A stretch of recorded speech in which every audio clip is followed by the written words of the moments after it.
A Ana Amélia, ela é uma grande consultora de estilo e imagem. É um prazer tê-la aqui hoje, Prazer. porque além dela ser competentíssima, ela é muito responsável, uma pessoa muito ponderada no que fala, no que faz. E eu acho que a gente vai sair daqui com grandes insights de moda, de estilo, de coisas que nós não só gostamos, como, e aí eu gostaria até de começar o nosso papo por aí, Ana Amélia, de que maneira essa questão do nosso estilo pessoal, ela é também, ou ela está intimamente ligada com esse caminho do autoconhecimento. Bom, primeiro, boa noite a todas que estão aqui, todas e todos. Obrigada pelo convite, fiquei muito feliz. Já te acompanho há bastante tempo e foi, assim, uma grata surpresa receber esse convite. Bom, eu diria o seguinte, Cris, que para mim, o caminho da consultoria de imagem depende do autoconhecimento. Né? Algumas pessoas falam, a consultoria de imagem é autoconhecimento. Eu não concordo muito com isso, né? Porque eu acho que autoconhecimento... Ai, perdão. Eu... Quase que eu derrubo todo mundo aqui. Peraí, deixa eu... O fio tá... Quase que derrubei o telefone. Mas vamos lá. Ao vivo é ao vivo, né, gente? Então, o autoconhecimento, ele, na verdade, eu acho que ele abre portas para muitas coisas na nossa vida. E eu acho que é um caminho, no meu ponto de vista, é uma porta de entrada para a consultoria. Não tem como você fazer um bom trabalho de consultoria de imagem sem um mergulho no autoconhecimento. Por quê? Porque a consultoria de imagem, diferente de um trabalho de styling, por exemplo, em que você monta ou um personagem, ou você monta uma produção para uma pessoa fazer fotos, né, para um artista e para algum programa, para qualquer situação, não necessariamente artística. A gente está mais acostumado a ver esse tipo de trabalho para pessoas, né, para pessoas conhecidas e que frequentam esses tipos de eventos. Mas para qualquer pessoa, um trabalho de styling, ele está preocupado com aquela produção, com aquela imagem que vai ser montada para aquela situação específica. O trabalho de consultoria de imagem não é só isso, né? Eu não gosto de falar só isso, porque fica parecendo que o trabalho do styling é um trabalho menor, quando na verdade não é. São fins diferentes, né? São propostas diferentes. Na consultoria de imagem, a ideia é trabalhar a pessoa como um todo. E para mim, eu gosto de trazer, eu sou da área de comunicação, sou publicitária, depois eu fiz marketing. Então, muito tempo depois, hoje parece fácil, assim, eu não consigo entender como é que eu não liguei esses pontos antes. Mas, para mim, hoje faz todo sentido trabalhar a imagem da pessoa como uma forma de comunicação. Né? É como você expressa através da sua imagem e dos elementos que você escolhe colocar na sua imagem, porque é uma escolha, né? Você comunica quem você quer ser, como você quer ser vista, os atributos da sua marca pessoal. Então, hoje eu atrelo muito a imagem como uma forma de você comunicar a sua marca pessoal. Então, para isso, depende exclusivamente do autoconhecimento. Porque não tem como você comunicar isso se você não sabe o que você quer comunicar. E você só sabe o que quer comunicar se você faz esse mergulho interno para entender quem é você, o que você gosta, suas paixões, o que te motiva, como você quer ser visto, como você quer ser percebido, quais são as suas qualidades, quais são as suas vulnerabilidades. Então, para isso, sim, é primordial o autoconhecimento. Até porque o que acontece muitas vezes, Ana Amélia, é que a gente, em algum momento, ou da vida, ou às vezes não necessariamente com a gente, mas uma amiga, são tantas imagens, a gente tem um bombardeio tão grande, e às vezes a gente se identifica com algo, ou acha bonito, e não necessariamente aquilo é para você, e fala, nossa, eu quero assim, eu quero sair desse jeito, ou eu quero ser assim, eu gosto do estilo de fulana, eu gosto do estilo de Beltrana, e talvez, né, quando você começa um trabalho, você consiga até mostrar para a pessoa que não necessariamente aquilo que ela acha bonito tem a ver com o estilo dela ou com a imagem que ela quer passar, né? Né, existe uma máxima na consultoria de imagem que eu vou te confessar que eu não sei nem quem é o autor, se essa frase tem um pai, uma mãe, mas que é ter estilo é saber dizer não. E é exatamente isso. Porque eu gosto de muitas coisas. Eu, por exemplo, uso muito o Pinterest, né? Você deve conhecer, né? As pessoas, Adoro. recomendo.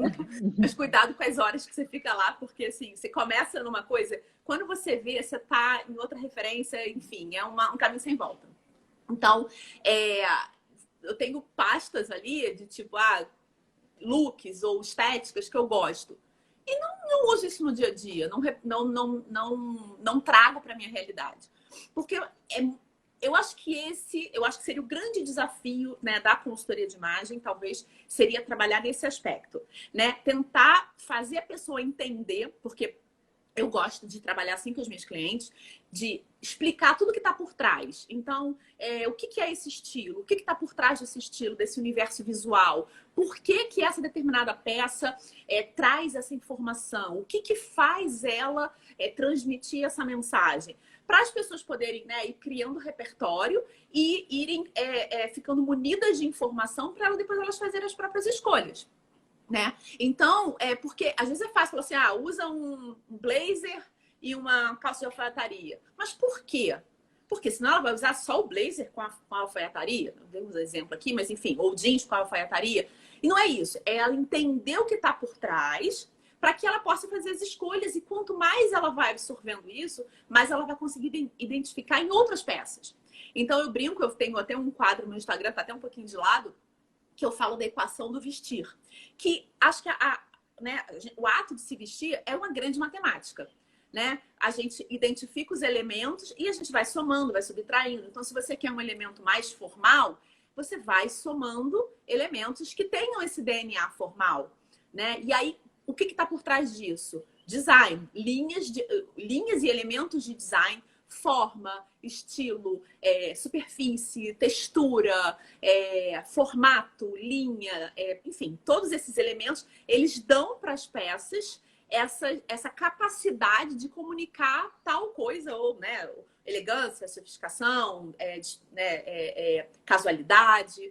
Então, eu gosto de instruir a cliente nesse aspecto para ela entender o que está por trás, para ela poder seguir um caminho por conta própria. E talvez o que eu falei que era o mais difícil era fazer ela entender essa diferença entre o que ela gosta. Não é fazer entender a diferença, é ela conseguir entender o caminho, que ela pode gostar de determinadas coisas, pode trazer isso de formas pontuais para o look dela, mas sem copiar exatamente uma produção de uma amiga, uma vitrine de loja, enfim, de alguma, né, que ela vê às vezes numa rede social e quer fazer igual. Porque a moda, ela faz isso com a gente, né? O objetivo é esse, é consumir. Então, assim, como é que faz para escoar toda essa produção, né? Têxtil, enfim, é uma indústria muito poderosa, muito forte, que, enfim, tem o seu valor, né? Porque a moda, ela marca um período da história, a gente consegue identificar períodos da história pela moda, mas tem uma questão do consumismo, né, por trás disso, que é natural. As pessoas precisam criar aquele desejo, né? Tipo, a indústria precisa criar aquele desejo para escoar essa produção. Eu não estou dizendo que eu concordo com isso, tá, gente? Eu estou dizendo só que é o natural que isso aconteça, né? Tem uma produção grande de uma determinada coisa, isso precisa ser escoado, né, para que seja vendido. Então, a moda, ela propicia justamente o contrário. Por isso que eu bato muito na tecla. Antigamente, as pessoas falavam assim, a Ana Amélia trabalha com moda. E eu falava assim, deixa a pessoa achar que eu trabalho com moda, né? Falava assim, é mais fácil do que eu tentar explicar. Hoje não, hoje eu faço questão de explicar que eu não trabalho com moda. Trabalho com pessoas, trabalho com comportamento, trabalho com comunicação. A moda, a gente usa a moda para explorar tudo isso. Mas é meio que o contrário, justamente, é fazer a pessoa entender e achar quem ela é e como ela pode comunicar isso através da vestimenta. Até porque, com o autoconhecimento, a gente pode até olhar, de repente, aquele look, aquela produção que a gente gostou e quer comprar, pode comprar, enfim. Mas você vai saber. Se eu, por exemplo, o exemplo que você citou, né, de um blazer com jeans, você vai saber comprar o blazer certo para o seu corpo, a proporção certa do jeans, se você vai comprar o skinny, se você vai comprar o flare, se você vai comprar, enfim, de todas as modelagens do jeans, você pode até ter aquele look se você quiser, mas você vai adequar o seu corpo. E eu acho que sem autoconhecimento a gente sai comprando indiscriminadamente porque a gente acredita que aquilo vai ficar igual na gente, né? Exatamente. E é engraçado que, por exemplo, às vezes, quando você tenta fazer, a cliente traz uma proposta. Eu gosto muito, né, desse visual e tal. E aí você traz, olha, mas olha aqui no seu guarda-roupa, você já tem isso. E aí é tão forte esse poder de tentar vender aquele produto, não aquela estética, e sim aquele produto, que às vezes a pessoa não consegue nem identificar dentro do próprio guarda-roupa que ela já tem aqueles elementos que transmitem as mesmas mensagens, né? E aí, o que você falou, tem a peça para o seu corpo, né? Isso não é uma regra. A gente até fala, às vezes, a cliente não necessariamente tem aqui, não, eu preciso usar isso porque isso é adequado para o meu corpo. É um dos caminhos, né? Mas não é uma regra, não é uma obrigatoriedade. Ela pode priorizar o estilo, se ela quiser. Então, uma mesma peça tem a questão, né? Ou uma peça ou uma produção, tem a questão do corpo, né? Para valorizar, se for um objetivo, um desejo da cliente. Tem a questão do estilo. Então, um blazer. Eu penso num blazer, vem uma imagem na minha cabeça. Na sua cabeça pode ir uma outra imagem diferente, né? Então, um blazer de alfaiataria, num tecido de uma lã, por exemplo, com um botão dourado, ele vai passar uma mensagem completamente diferente de um blazer de linho, de uma cor mais clara, né? Então, até mesmo cada peça passa a sua mensagem. Então, é saber para o seu corpo, para o seu estilo, para a sua realidade, para o seu estilo de vida, para a sua coloração pessoal. Então, enfim, são muitos caminhos. Eu brinco que é um quebra-cabeça, né? Montar uma produção, e um armário principalmente, é montar um quebra-cabeça, porque a gente tem que levar tudo isso em consideração. E de que maneira, Ana Amélia, você consegue fazer essa relação com o nosso bem-estar, com a nossa felicidade de uma maneira geral? Porque eu vejo que quanto mais a gente... Você tem um post muito legal que você fala desse caminho do autoconhecimento, encontrando o seu estilo, né? Eu vejo de uma maneira muito bacana, porque parece que a hora que você se encontra ou quando você se sente muito feliz com o resultado final, né, daquilo que você descobriu o que você gosta, o que te faz bem, as cores que de repente você usa e que todo mundo fala, nossa, você está mais bonita hoje, o olho está brilhante, a bochecha está não sei o quê. A gente sabe, né, que isso muito vem do estudo de coloração pessoal, mas como que você consegue estabelecer uma relação nesse vestir-se bem ou vestir-se adequadamente com o seu nível de bem-estar ou até mesmo de felicidade? Eu brinco, eu falo que eu adoro fazer analogia, né? Então, assim, meus posts, sempre que eu posso, eu busco uma analogia. Depois você vai contar o do bolo. Tá, é verdade. Eu vou falar agora do currículo. Eu Tá. acho que trabalhar uma marca pessoal, assim como trabalhar um estilo pessoal, eu falo muito dos dois, gosto de trazer os dois temas. Obviamente eu trabalho com imagem, não com a marca pessoal, mas para mim tá atrelado, né, a imagem pessoal tá dentro da marca pessoal. Então eu gosto sempre de trazer esses conceitos. É como se fosse um currículo. Tudo que tá ali é verdade, né? Você não vai colocar uma mentira num currículo, né? Acho que foi o tempo em que as pessoas mentiam nos currículos. Não. Eu lembro de uma amiga que mentia no currículo, eu ficava em pânico por ela. Eu falava, mas vão te pegar. Isso. Hoje em dia as pessoas percebem até o que a gente não fala, né? Então, tudo que tá ali naquele currículo é verdade, tem que ser verdade. Ou seja, tem que ter a ver com você. Mas você não necessariamente, você vai editar, você vai fazer um recorte de realidade para mostrar, né, da forma como te convém, como você gostaria que as pessoas te lessem.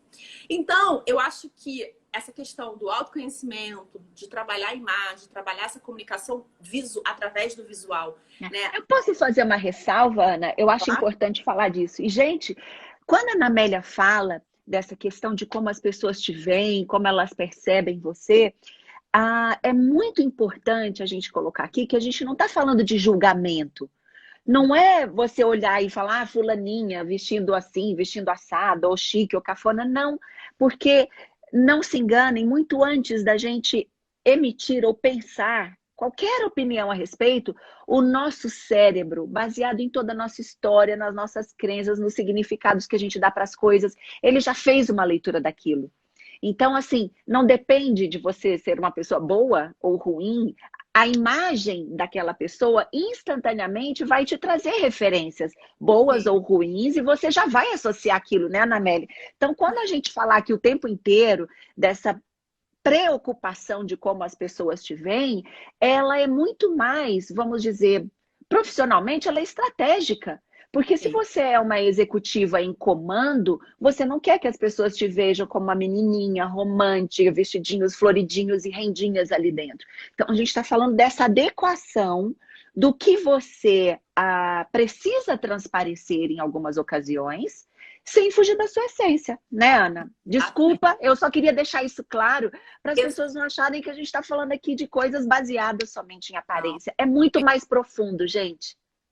Eu tenho até uma máxima que fala, a gente julga, né? A gente faz julgamentos profundos baseados em questões superficiais. E é verdade, esse primeiro impacto causa isso, né? A primeira impressão fica. Ela não precisa ser eterna, tá? Essa questão de, tipo, você nunca mais vai conseguir desfazer uma primeira impressão, ela é verdade em certo ponto. Né, que você existe na mesma área do cérebro em que lá na época do Homem das Cavernas o homem tinha que decidir se o animal que estava se aproximando era um animal que ele precisava correr, né, fugir para a sobrevivência, ou se era um animal que ele poderia caçar também para a sobrevivência. Nessa mesma área do cérebro é que é feita essa captura da primeira imagem. Então é no sistema neocórtex, No amígdala. límbico, né? É.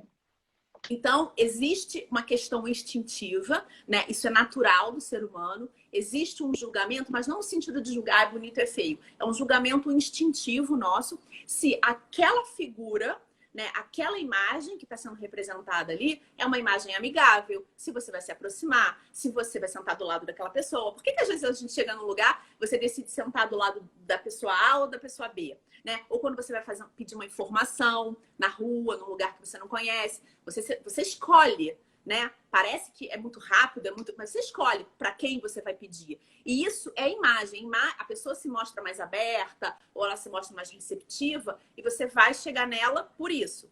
Né? Então, esse julgamento, ele acontece. A primeira impressão, ela fica, mesmo que você consiga desfazer, mas para você desfazer, você precisa de um tempo de exposição muito maior com aquela pessoa para ela poder te provar o contrário, porque o nosso cérebro fica o tempo todo, qualquer deslize ou qualquer coisa que ela... Tá vendo? Não falei que ela era isso, não falei que ela era isso.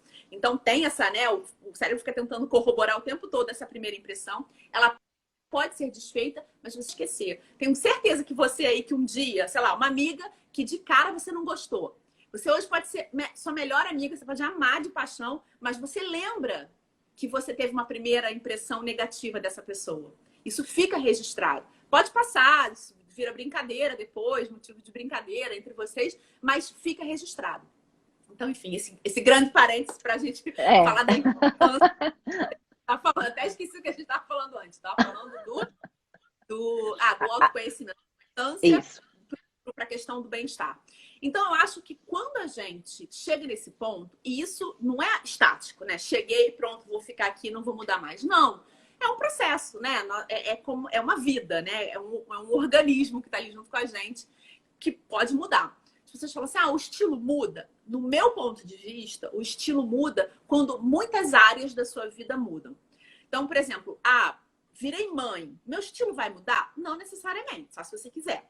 Porque o estilo tem várias, né? É como se fosse... Tem até um post meu que eu falo sobre isso, que é como se fosse um satélite, assim. É o estilo... Tem muitas... Um planeta e os satélites, né? Muitas coisas envolvidas. É a sua rotina, coisas que você gosta, seu gosto estético, suas paixões, seus valores, enfim, como você... A sua forma de trabalho, a sua rotina mesmo, se você pega transporte público, se você vai a pé, se você vai de carro, se você tem filho, se você não tem filho. Então, tudo ao seu redor acaba te dando impulso impactando ou influenciando, no seu estilo. Então, no meu ponto de vista, para você realmente mudar o estilo, ou você precisa querer fazer isso, né? E tem que ser um movimento grande, ou muitas áreas da sua vida precisam mudar. Quando você é mãe, é uma mudança muito grande, mas não necessariamente você precisa mudar o seu estilo por causa disso. Você pode mudar os elementos que você traz para compor esse estilo. Então, você pode fazer substituições. Não uso mais salto, mas eu uso saltos baixos que passem a mesma mensagem e vai acrescentando outros elementos. Então, o que eu acho é assim, quando a gente se encontra, né, nesse quem eu sou hoje, A minha imagem hoje consegue transmitir as mensagens que eu quero, eu consigo ser percebida pelo outro de uma forma que é satisfatória para mim, eu consigo imprimir esses de marca pessoal. Verdade. Você estava falando dessa coisa do estilo, se a gente consegue mudar. Eu acho que a gente consegue muito evoluir no estilo da gente também, né, Ana? Às vezes a gente até tem uma ideia, sei lá, vamos pegar uma pessoa mais clássica. Eu acho que no começo talvez a gente ainda flutue mais por outras coisas, mas quando a gente se encontra, eu acho que a gente vai aprimorando dentro daquele estilo que a gente se identifica ou que a gente é de fato, né? Uhum. E vai construindo em cima disso. O que você acha? Sim, eu acho que é perfeito. Eu acho que primeiro precisa desse autoconhecimento, né? Porque se você realmente não entende, além da questão do que te favorece, né? Em termos de modelagem, em termos de cor, se você não consegue identificar quem você é e como você quer ser visto, fica difícil você trazer isso para a imagem. Então, quando acontece esse casamento, você se sente tão você mesma, tão sua essência. Sabe quando eu brinco que quer fazer um teste para ver se você está acertando nessa comunicação, né, do que você gosta, do seu estilo, enfim, de tudo isso que a gente já falou, preste atenção nos presentes que você anda ganhando.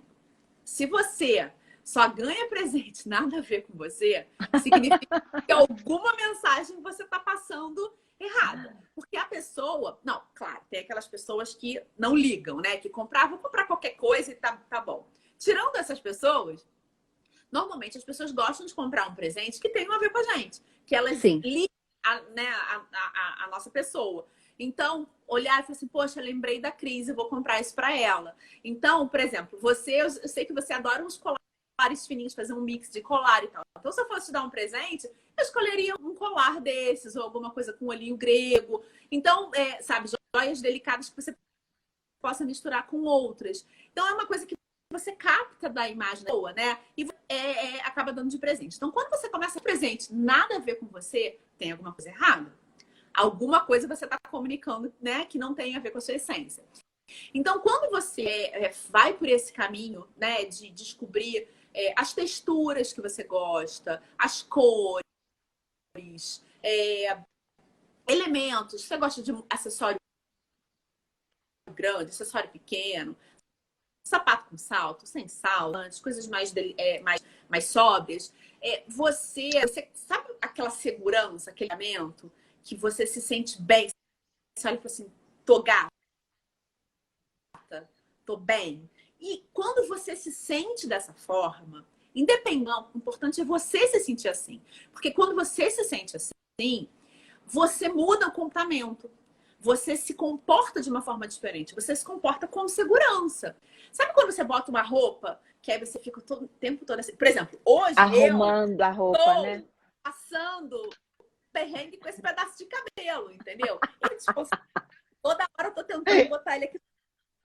É mais ou menos você quando você não sabe, quando você não tá confortável com aquilo, né? Colocou uma mais curta, fica puxando para baixo, o decote que tá errado. Tem pessoas que curtem, que é o estilo delas, que elas usam roupa curta e elas transitam e sem ficar naquele estica. Por quê? Porque elas estão se sentindo bem com aquilo. Pessoas que usam roupas apertadas ou pote, por exemplo. Enfim, tô falando isso. O cabelo solto. Cabelo solto é impressionante. Eu não consigo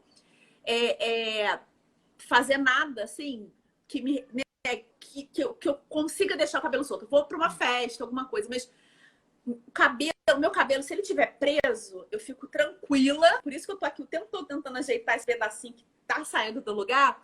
Se eu tô de cabelo preso, isso me passa segurança. Então, se eu preciso, né, de um momento de concentração, eu não vou ficar com o cabelo preso, que eu vou ficar colocando a mão no cabelo o tempo todo. Enfim, isso é um exemplo pequeno. Então, quando a gente não está bem dentro daquela imagem, daquele visual, quando a gente está se sentindo desconfortável, achando que aquilo não é pra gente, a gente não consegue passar essa segurança. Né? Então, não consegue passar segurança e não tem um comportamento confortável com aquela imagem que a gente está trazendo, isso se reflete no comportamento. Porque quando a gente está bem, quando a gente tem uma postura positiva, o outro se comporta com a gente dessa forma, ele faz essa leitura, e aí ele se comporta diferente com a gente. Então, assim, é um ciclo vicioso, no bom sentido, né? Pode ser para o mau sentido, se você tiver inadequada com você mesma. De novo, gente. Eu tô te ouvindo, acho que foi só imagem, porque eu te ouço muito bem. Aí voltou, né? Você sabe que você falando Você falou isso, pra gente pegar eu me lembrei. a lenda com a Nagla.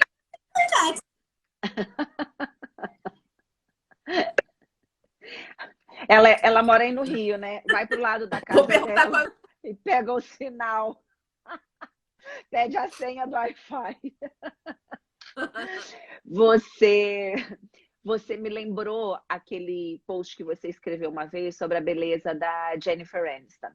E que você falou, né? Por que ela é bonita? Porque a gente olha e a gente consegue enxergar o todo. Se a gente fosse no detalhe, a gente ia falar, não, mas sei lá. Aí o dente é feio, a mão é não sei o que lá das quantas, os poros são abertos, sei lá. Mas que a gente vê aquele conjunto e admira e acha bonito. E eu gostei tanto desse post, achei tão bacana, porque com a gente faz o contrário, né, Namélia? A gente foca no defeito, né? No que a gente entende como defeito. Aconteceu comigo uma vez, graças a Deus, não foi eu como contora nessa, senão seria uma tragédia. Mas aconteceu assim, eu sou de origem libanesa, então o meu nariz era uma coisa assim, bem... Aí, ó, lá eu travei de novo, meu Deus do céu. Cris, voltamos. Voltou. Tá. Então, tá falando da Jen. Não, o que a gente estava falando? Exato, dessa coisa de a gente olhar a pessoa, achar ela linda e quando é com a gente, ao invés de olhar o todo, a gente fica se pegando no detalhe e fica, deixa eu melhorar aqui a luz, pronto. E que a gente fica se pegando no detalhe e ao invés da gente também observar o todo, para a gente valorizar todos os nossos pontos fortes, vamos dizer assim, a gente fica ali ocupada e se pegando no pequeno. Quando a gente olha uma pessoa, por exemplo, Gisele Bündchen, né? Ela é maravilhosa, mas é óbvio que tem alguma coisa ali no corpo dela que ela mesma não gosta, mas que se a gente olhasse com esse foco, a gente ia falar assim, isso eu também não quero. Mas assim, a gente não está preocupado com isso. Então, quando a gente olha para uma pessoa, né, a gente não está preocupado com a ruguinha dela, com o nariz dela que é torto, com, sei lá, a boca que de um lado é um pouquinho mais caído que o outro, né? Tem uma gordurinha aqui. A gente olha a pessoa como um todo, como aquele todo que passa pra gente. E com a segurança também que vem junto, porque se a pessoa não passa essa segurança, a gente também lê dessa forma, né? Então, só que quando a gente só foca no que a gente tem de pior. A gente não sabe receber elogio. As pessoas falam assim, nossa, que linda que você tá. Ai, mas eu dormi tão mal, tô com uma olheira horrível. Ah, mas o meu melasma, não sei o quê. Ah, mas eu tô precisando emagrecer 5 quilos. Então, a gente sempre bota alguma coisa negativa. Verdade, né? A gente não sabe falar só o obrigada ou obrigado e morreu o assunto. Exatamente.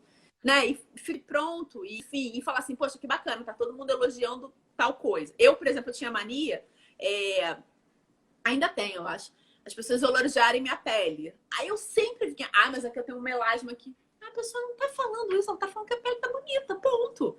Oh, obrigada. Né? É tão mais simples, mas a gente parece que tá sendo exibido, não sei, quando a gente não se autoelogia, mas quando a gente aceita um elogio.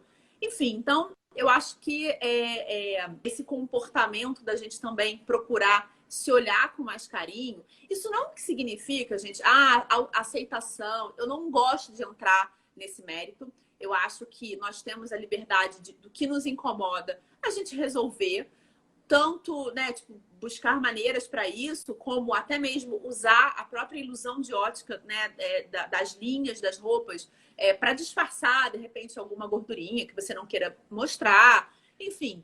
Mas eu acho que a gente tem que olhar com carinho pra gente, sabe? Até para esses pequenos defeitos que a gente enxerga como defeito, para não fazer eles tomarem uma proporção maior do que eles realmente têm. Eu falo que essa questão do estilo, para mim, ficou mais... eu fiquei mais empoderada do meu próprio estilo e tive mais certeza, né, de que eu estava no caminho certo depois que eu engravidei. Minha filha vai fazer 2 anos. E eu engordei de quando eu engravidei para cerca de 1 ano, no aniversário dela de 1 ano, vamos colocar assim, foram 26 quilos. Então, eu acabei engordando mais depois que ela nasceu do que até mesmo na gravidez. E um dia eu olhei e falei assim, nossa, mas não tá me fazendo falta, sabe? Não tá, esses 26 quilos a mais não estão atrapalhando na minha comunicação de estilo. Pelo contrário, para mim, óbvio, era mais difícil achar uma coisa ou outra que coubesse em mim, ou então, tipo, gostei daquela peça ali e de achar o meu tamanho, mas não me atrapalhou. E por quê? Porque no processo, durante a gravidez, eu fiquei com muito medo, realmente, de me perder de mim. Esse era um medo real que eu tinha. Então, eu fiz um pacto comigo mesmo e eu falei, todo look que eu fizer a partir de agora tem que ter minha cara. Não importa que eu tenha que usar uma peça que eu não usaria normalmente só por causa da barriga, só por causa do peso. Mas eu vou dar um jeito disso ficar com a minha cara. Então, durante o processo de gravidez, foi diariamente, foi uma busca por isso. E eu consegui. Então, assim, foram 8 meses, na verdade, 8 meses de um trabalho diário, constante, de quem sou eu? Cadê a Ana Amélia nesse look? O que está faltando aqui para ficar com a minha cara? Trazer essa identidade a todo momento. Então, depois, quando eu estava com 26 quilos a mais, tinha um impeditivo em termos de físico, né? De tipo, essa roupa tá cabendo, essa não tá cabendo. Tem que, de repente, comprar peças que vestissem esse corpo 26 quilos a mais, né? 26 quilos maior. Mas o estilo tava tudo ok. Tudo ok. Então, assim, para mim, aquilo ali não estava sendo impeditivo para eu comunicar os meus atributos, comunicar o que eu, né, como eu gostaria de ser vista. Então, para mim, foi um grande aprendizado.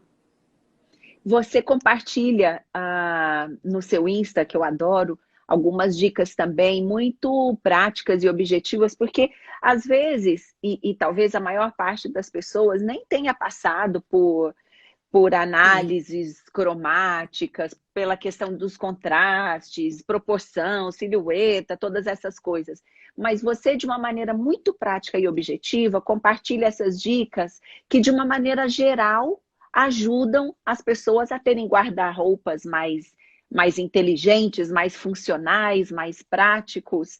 E eu queria que você falasse um pouco sobre isso que você compartilha também, porque, especialmente neste momento, agora, com a quarentena um pouco mais flexível, eu acho que as pessoas começam a sair e voltar a usar algumas coisas. Aliás, era uma questão aqui do começo da live, as pessoas falaram, a gente vai ser mais minimalista. Gente, a gente só vai saber quando tudo voltar mesmo.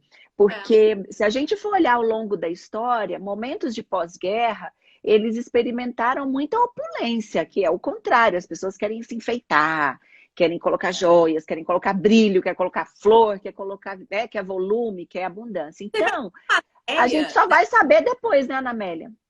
Teve até uma matéria em que, eu não sei qual foi depois eu posso até pesquisar, eu não lembro, na verdade, que saiu que na China existiu, logo aquele primeiro momento pós, né, que eles passaram do isolamento, fila, né, em lojas de produtos. Na Hermès, na Prada, na Chanel, é verdade. Justamente. No meu ponto de vista, assim, eu posso comprar, eu vou comprar, eu tô vivo. Eu não sei, eu acho que cada um vai pensar de uma forma, né? De preencher um vazio, de repente. Outras pessoas vão ficar mais seletivas. Mas eu acho, assim, que é muito cedo pra gente. Primeiro que eu acho que não vai ter um tipo de reação só, né? Eu acho também acho que não. Cada um vai, né?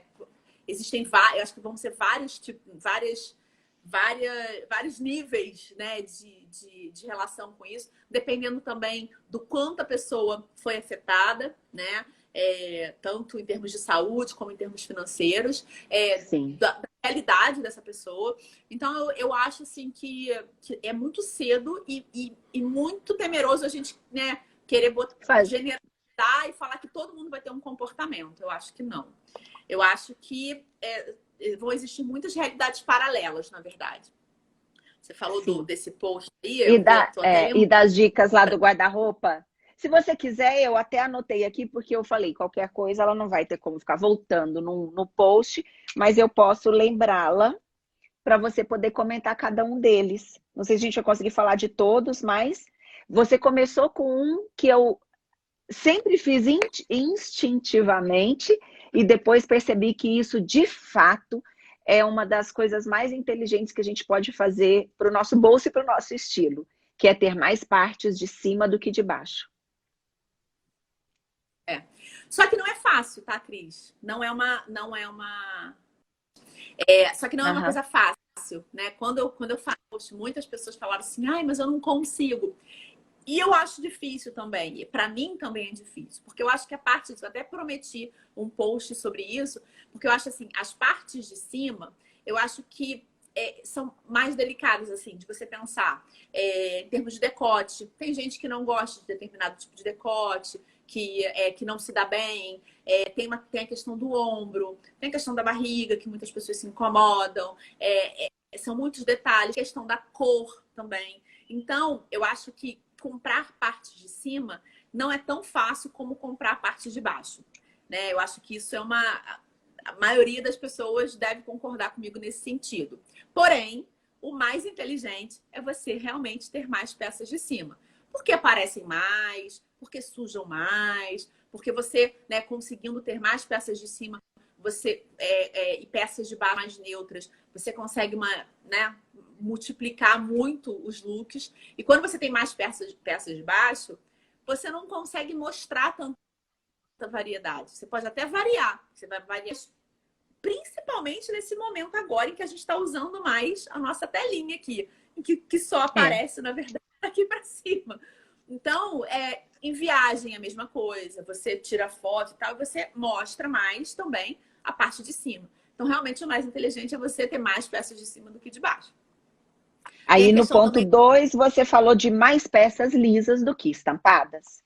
Pelo mesmo motivo, pela questão da variação, né? Mesmo uma pessoa que goste muito de estampa, ela não vai andar estampada todo dia. E quando você tem muitas estampas, você dificulta essa quantidade de looks que você pode variar. Então, peças lisas te proporcionam mais essa versatilidade, você consegue multiplicar mais os looks. As peças mais estampadas ficam mais difíceis. Sim, sim. Acho que você tem uma mãe de mix de estampa, mas... Você sabe que eu até trouxe aqui para nossa live, porque no seu último post você mostrou tão lindamente a combinação da sua blusa com seu colar. E isso aqui, toda palestra, todo lugar que eu fazia, né? Porque ultimamente a gente está nas lives, mas não está dando palestra. Eu gosto de levar o meu círculo cromático para explicar para as pessoas de uma maneira muito simples e fácil delas fazerem combinações, né? Sim. Eu acho que a gente vai ter que marcar uma outra live para falar disso, gente. Aí a gente aproveita e pega emprestada a internet da Neleda Nagli. E aí a gente vai poder falar desse assunto inteirinho, sem faltar nada. Sim, aí... Live sozinha. Bom, aí você sabiamente colocou como a terceira dica da maioria das peças combinarem entre si, claro, né? Sim. Eu sempre faço esse exercício, principalmente com as minhas clientes, de cada peça que for comprar, lembrar, olha, eu já tenho essa peça no guarda-roupa, né? Eu já tenho alguma coisa parecida com isso. Isso é um ponto. O outro ponto é, beleza, se eu não tenho, essa peça que eu tô querendo levar, ela combina com pelo menos 3 que eu já tenho? Ou eu vou ter que comprar mais uma, mais 2 para poder usar essa peça? Porque aí a coisa vira, né? Uma bola de neve. Aí é quando a gente também quer desculpa, né? Você precisa... Com certeza. Aí as variedades de cores dentro da sua paleta de cores, né? Sim. Porque também, por exemplo, se você sabe ou não a sua, né, a sua cartela, se você sabe a sua estação, independente se você sabe ou não, se você também só compra as mesmas cores, não vai criar essa variedade, né? Então, só compra verde, só compra preto, só compra branco, só compra vermelho. Você não Bege, cria uma variedade. cinza, Então, você tem uma variedade. Se você tem a sua cartela, ótimo. Porque você vai escolher, né? A pessoa fala assim, mas eu só vou poder usar as cores da minha cartela? Gente, são cerca de 70 cores. A gente não usa cerca de 70 cores. Então, você dentro da sua cartela, você eleger, né, uma variedade razoável para você poder conseguir fazer essas combinações. Então, não ter só, sei lá, 10 blusas verdes, vai ficar tudo verde, né? Quando você for montar os looks, não vai fazer grande diferença. sim, sim. E Outra você dica colocou também a variedade de modelagem. no mesmo sentido. Se você tem 10 calças flare, né? Para que o visual vai ficar o mesmo? Ou então, eu gosto daquela calça skinny, por exemplo. Se você tiver 5 parecidas, ainda mais na mesma cor, vai ficar muito repetitivo. Então, você variar na modelagem, tem uma flare, uma skinny, uma, sei lá, alto, se você gostar, uma pantacur, você consegue mostrar, né, que você está variando. Então, fica tudo igual, parece de uniforme. É, Eu particularmente adoro calças jeans skinny. E eu também me policio para não ficar nessa modelagem Aí a sempre, gente fica assim, porque mas essa tem um detalhezinho diferente. é assim mesmo. Não, mas essa tem um rasgadinho. Não, mas essa tem a barra desfiadinha. É. No final das contas é tudo mesmo É, e pior, porque no final das contas você usa sempre as mesmas e as outras vão ficando de lado. é. E as peças-chave atemporais de qualidade. Porque, por exemplo, o que seria uma peça-chave atemporal? Uma boa calça jeans, uma boa calça preta, né? Se for dentro do seu estilo, da sua coloração, se isso fizer sentido para você. É uma boa camisa branca, porque são peças, mas aí tem que ser uma qualidade, porque são peças que você não vai trocar com certa Sim, frequência, né? Um sapato de qualidade, ou uma saia lápis. Quando eu falo atemporal, peças base dentro da sua realidade. Então, pode ser que a sua realidade seja a calça jeans. Então, tenha uma boa calça jeans, né? Porque ela vai durar muito mais do que uma calça jeans, uma qualidade inferior. Se a sua realidade for ter um trench coat, compre um bom trench coat, porque ele vai durar uma vida inteira. sim. Então, dentro da Você sua realidade, sabe, Ana, você me lembrou muito, desculpa te interromper, mas tem 100% a ver com o que você está falando, uma senhora que eu conheci há muitos anos atrás, hoje ela deve ter uns 80 e poucos anos, mora aí no Rio de Janeiro. Ela falava assim, Cris, eu sou muito pobre para ter coisa ruim. E eu quero explicar a frase dela. Ela falava, eu quero comprar uma camisa branca. E que ela seja uma camisa branca, assim, a da melhor qualidade, o botão impecável, não tem nada caindo, não tem fio mais ou menos, não está puxando nada. Então, ela falava, eu não preciso comprar 2 ou 3 camisas brancas, eu não quero ficar entrando numa loja, comprar uma, depois me encanto por outra. Então, eu prefiro pagar muito por uma muito boa, ou pagar um bom preço por uma peça, do que ter muitas. E aí, essa frase dela eu achava muito divertida, mas preciso contextualizar, senão as pessoas vão achar que a gente é louca. Então, ela falava, não, eu sou muito pobre para ter coisa ruim. mas é verdade, porque quando você compra uma peça com uma qualidade inferior, né, de um tecido que não é bom, com uma costura que não tem um bom acabamento, aquela peça vai ficar cara dentro do seu guarda-roupa. Eu tenho um post Sim, que eu fiz uns bons meses atrás, que eu falo desse cálculo do custo-benefício, né? Que é você, depois quem quiser procura lá também, eu posso até botar nos stories para facilitar. Mas tem um cálculo que você faz, que a peça, independente se ela custa 50 reais ou 500 reais, vai depender do uso que você dá. Então, se você usa muito, ela vai ficar barata, né? Pelo preço que você pagou. E para você conseguir usar muito, ela precisa ter uma qualidade boa, senão ela não dura. sim, sim. E, bom, faltam poucas peças de tendência, e somente se ela estiver dentro do seu estilo. E, por último, a gente saber visualizar tudo aquilo que a gente tem, que você até já mencionou isso en passant aqui também.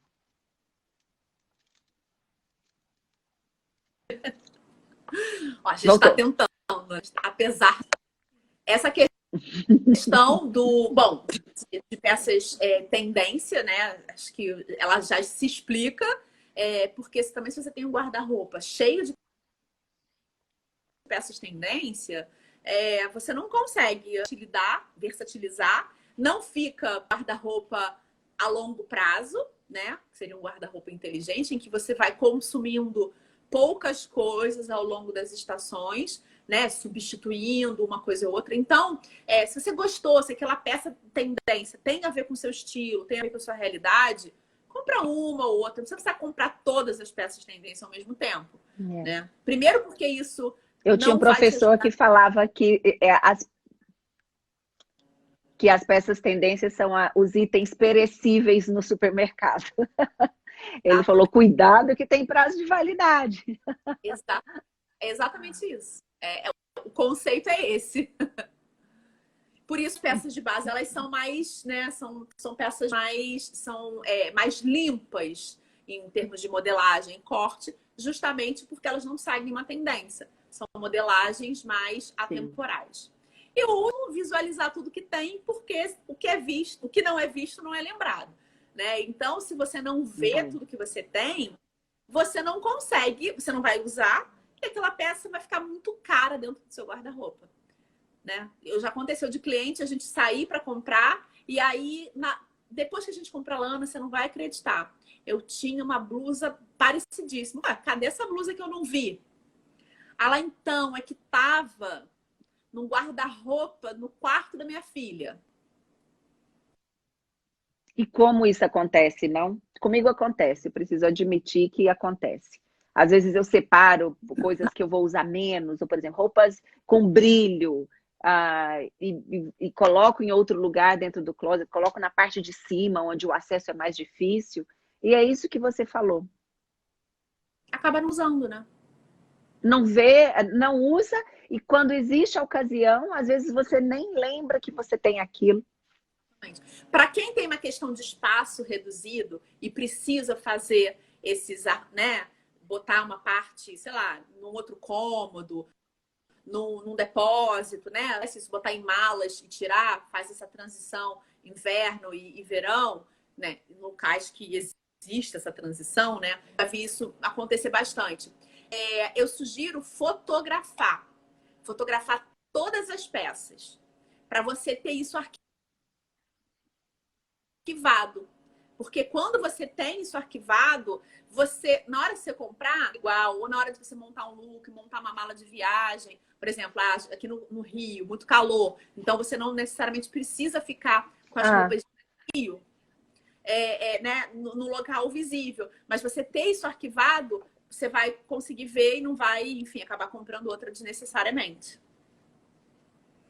E aí arquiva, você recomenda por pastas, por exemplo, faz no celular a foto, a pasta tops, calças, saias, vestidos, ou você acha que faz por estação? Não, eu acho que pode fazer por peça, porque aí quando você estiver, né, pensando naquela peça, você vai lá em todos os tops, ou todas as camisas, ou todas as calças, jeans. Eu acho que facilita nesse aspecto. Tem um aplicativo que eu reconheci recentemente que faz isso por você. Eu achei incrível. Não sei se vale a pena fazer propaganda dele aqui. Enfim, eu só realmente conheci. Não, pode falar. É o Closet App. Não, Keep Closet App. Tá. O preço dele é bem baratinho, assim, tipo, não é nada exorbitante. Eu conheci a pessoa responsável, assim, eu fiquei encantada com a proposta. Eu confesso que eu ainda não tive tempo de explorar ele melhor. Eu até tentei fazer uma limpeza de uma peça que você pode fotografar e a peça fica como se fosse steel, com fundo branco. Ah, que ótimo! Mas eu não tive paciência de fazer e fiz mesmo. Aí ela me ajudou, ela fez para mim, ficou bem melhor. Então, assim, parece até que vai ter uma nova versão pelos próximos meses, em que vai melhorar isso ainda mais. Eu fiquei encantada com a proposta desse aplicativo. Não tô ganhando R$0, tá, gente? É propaganda gratuita mesmo, porque eu tenho uma mão na roda. A ideia foi muito bacana. Sabe aquelas ideias que você fala assim, putz, queria ter tido essa ideia? Eu parabenizo, porque realmente foi uma ideia muito bacana. E você consegue armazenar por categoria. Eu achei muito interessante. Vale a pena dar uma pesquisada. Ai, que bacana. Ana, eu quero tanto te agradecer, foi tão legal. Olha, mesmo com as nossas falhas aqui de internet, que a gente não sabe de onde é, mas agora também não importa, a gente pode fazer outra. Quero muito te agradecer. E, gente, quem gosta do trabalho da Ana, quem gostou das coisas que ela falou, a Ana atende o Brasil inteiro. Então, Brasil, ela atende o mundo, ela tem cliente até fora. Então, se alguém quiser falar com ela, fale também. E porque ela é muito boa. Ela é muito boa no que ela faz e fala, como vocês puderam ver aqui. E, Ana, muito obrigada pelo seu tempo, pela sua disponibilidade, por poder compartilhar tudo que você sabe aqui com a gente. Enorme prazer, apesar da internet tentar derrubar, mas foi um enorme prazer. Ficamos firmes aqui. E querendo, a gente pode marcar uma só para falar de cor. Acho que vai ser incrível. Eu acho ótimo e as pessoas vão gostar bastante. Vamos. Muito obrigada, Ana. Gente, muito obrigada por terem estado aqui conosco. Uma ótima noite para vocês. Beijos.